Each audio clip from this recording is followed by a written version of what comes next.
YouTube channel आनंद Parmar classes पर। आधुनिक भारत की हमारी श्रृंखला में मैं आप लोगों को मतलब जो मध्यकालीन भारत में जो राज्य आज़ाद हुए थे उनके बारे में पढ़ा चुका हूँ। इस प्रकार इसी क्रम में मैं आप लोगों को बंगाल पढ़ा चुका हूँ। बंगाल के बाद अवध पढ़ा दिया है। अवध के बाद स्टार्ट होगा आज अपना का हैदराबाद।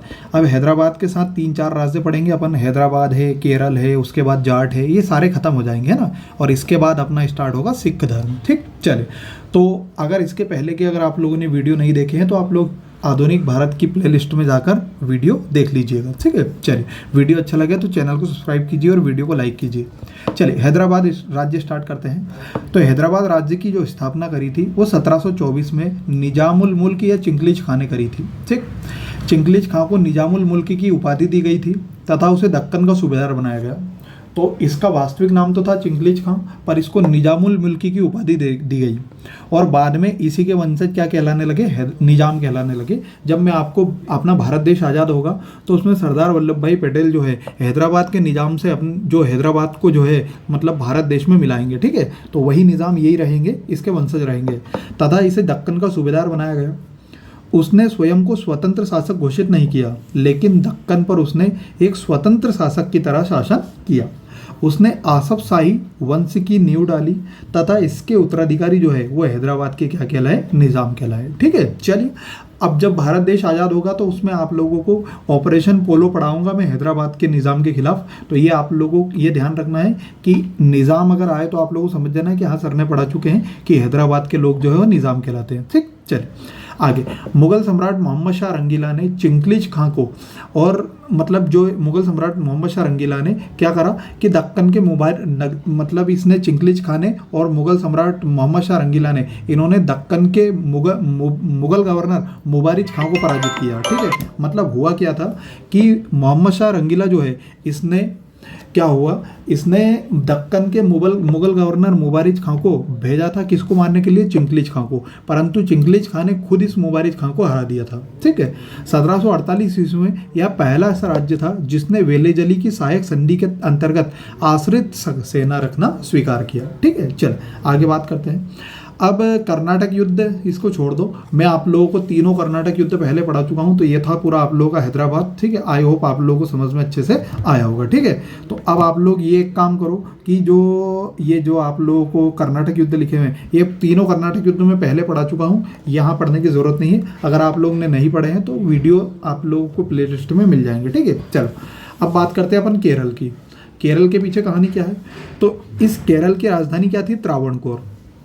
18वीं शताब्दी के आरंभ में केरल कई सामंती सरदारों और राजाओं के मध्य बटा हुआ था।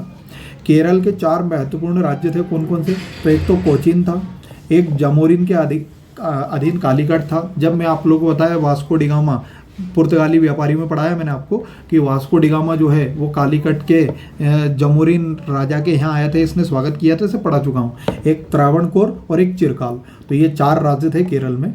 आगे समझो, त्रावणकोर राज्य को 1729 ईस्वी में के बाद राजा मार्तंड वर्मा के नेतृत्व में प्रमुखता मिली। उसने राज्य के सामंतों को पराजित किया तथा विचलन व इलायदाम को जीत लिया। उसने ये पूछनी है डच है, डचों को हराकर केरल में उनकी राजनीतिक सत्ता क्या कर दी, समाप्त कर दी। ठीक है, चल आगे बात करते हैं। अगला है जाट।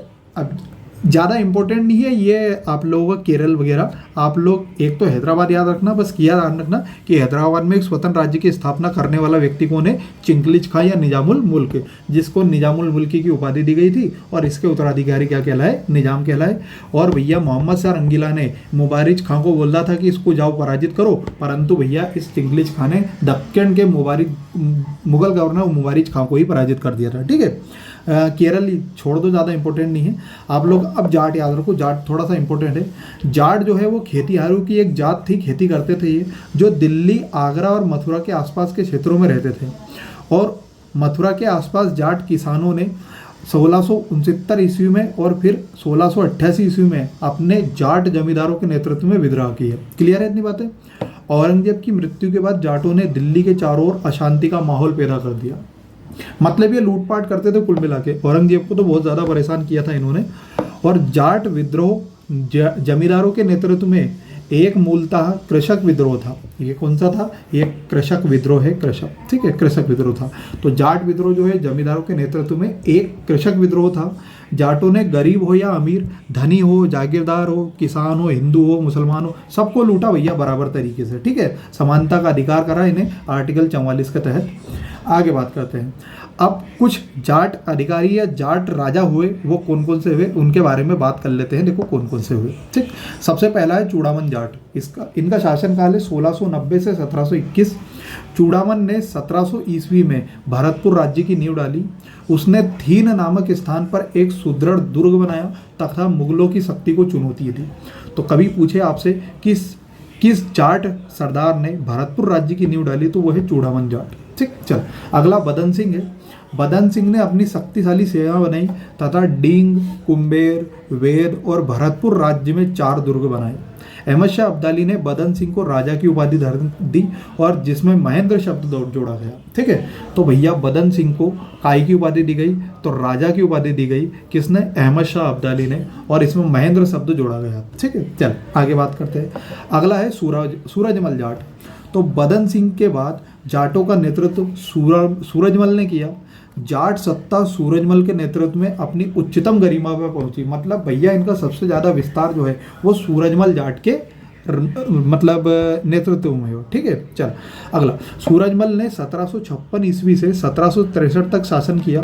सूरजमल ने अपना अधिकार एक बड़े क्षेत्र में कायम किया जो पूर्व में गंगा से लेकर दक्षिण में चंबल तक तथा पश्चिम में आगरा के सूबे से लेकर उत्तर में दिल्ली के सूबे तक फैला हुआ था। मुगल राजस्व व्यवस्था को अपनाकर सूरजमल ने एक स्थायी राज्य की नींव रखने की कोशिश करी और 1763 ईस्वी में सूरजमल की मृत्यु हो गई। इसके परिणाम स्वरूप जाट राज्य की अवनति प्रारंभ हो गई। मतलब भैया जाट राज्य वो धीरे धीरे टूटने लग गया, ठीक। चल आगे बात करते हैं। अगला शासक है जवाहर सिंह जाट।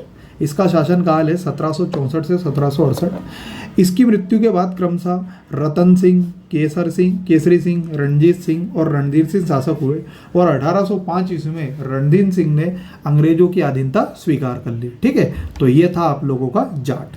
अब बेटा मैं आप लोगों को आज केरल पढ़ा चुका हूँ, जाट पढ़ा चुका हूँ, और उसके बाद एक और बचा हुआ है, राजपूत बचा हुआ है, ठीक है। राजपूत देख लेते हैं और इसके बाद आप लोगों का स्टार्ट होगा सिख धर्म, ठीक। राजपूत।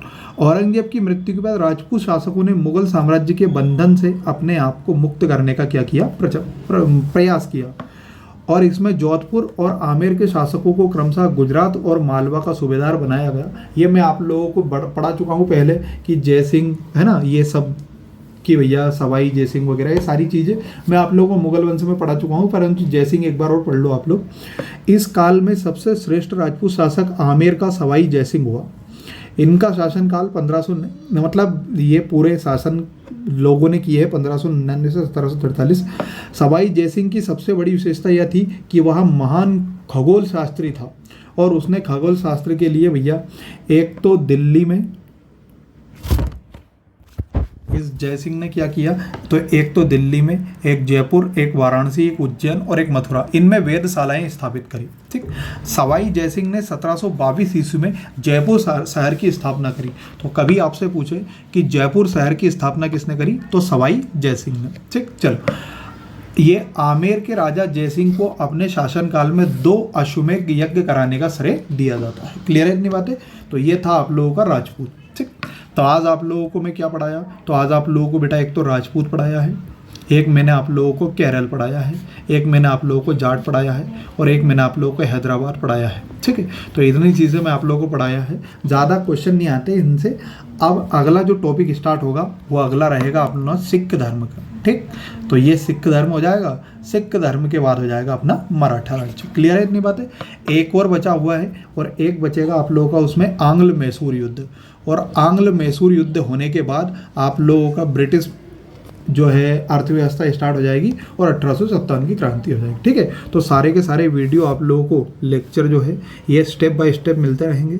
आप लोगों से बेटा सहयोग की अपेक्षा है, तो अगर वीडियो अच्छा लगे तो आप लोग चैनल को सब्सक्राइब कीजिए और वीडियो को लाइक कीजिए, ठीक है। चलिए बहुत बहुत धन्यवाद, टाटा बाय बाय, मिलते हैं अगले वीडियो में सिख धर्म।